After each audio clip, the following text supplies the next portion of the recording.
So what's going on? OGR back with another New York / NFL video.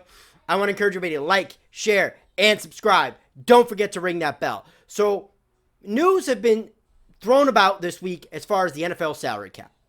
Because right now, if things just stay the same and they anticipate the revenue loss that they're going to have because fans won't be able to show up in the stadium in the same droves they're used to. They're not going to be able to pay, well, they will be able to pay for parking, but not as many fans are going to pay for the parking.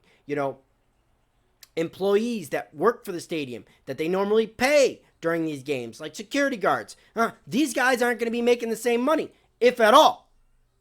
There's a lot of expenses that go in the stadium, and when fans show up in the stands, concessions, merchandise, all this other stuff that goes along with the operation cost of the stadium, well, guess what? There's going to be a huge drop in revenue there because that is a big revenue block for the NFL. And it's going to be a block that's going to see a lot less money than you're used to seeing. So guess who's going to have to pay for it? Someone. Because right now, if things stay the same, like I said, we're looking at a $40 million drop against the cap. Because right now the cap's $198.2 million. Do you really think the teams really want to have to cut $40 million worth of players? Imagine the player pool. Imagine free agency next year. If teams have to just start cutting players. Not to mention they have to see what players they can cut, what players are willing to renegotiate. It would be a giant mess. And the NFL don't want to go through that. And as fans, we don't want to see that. So the NFL has proposed this. First, I've heard earlier in the week that they wanted to cut base salaries for players across the board. The NFLPA is probably not going to like that, so they're probably looking not to do that. So the other proposal I've heard is this big lucrative TV deal that they're potentially going to sign, because we know they're going to have an extra game in week 17. Or sorry, would it be week 18 now with the bye? I forget how the game structure is right now, but I'm kind of drawing a blank there. But regardless, we're going to have an extra game. So that means more money there with TV deals and two other playoff teams that you normally wouldn't get. More money there with another playoff game. So that's good. That's interesting. That's more revenue. So obviously, Fox, CBS, and all these other affiliates are going to have to, pony up, essentially, and give the NFL the whole TV deal and figure it out. But all that being said, if they're going to borrow against future caps and use this TV deal to kind of relieve it a little bit, teams that have backloaded the contracts, like the Philadelphia Eagles, they're in a little bit of a trouble here.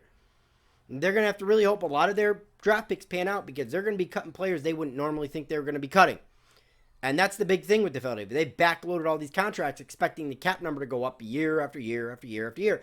And COVID-19's put a kibosh on that.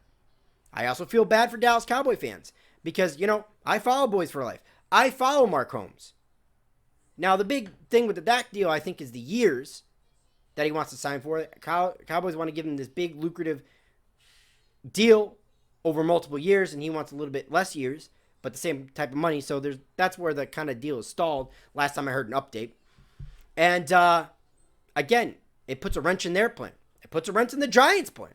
Saquon Barkley, and potentially signing his future deal. How are the Giants going to work it out? Because, again, they were probably expecting the cap to go up and up and up, and now it's not. It's going to stay level for at least a couple years here until the NFL gets this increased revenue. But we still have to go through the 2020-21 season.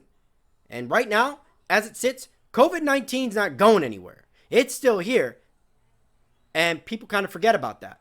But, again, you cannot bring 70,000 screaming fans into a stadium with COVID-19 still around. I mean, until we have herd immunity, and the only way you're going to achieve that is by infecting everybody with the disease, which obviously we don't want to do, or giving people a vaccine, which, again, still needs to be developed, it's going to still be around. Maybe not in the numbers we've seen in early stages, but it's still here.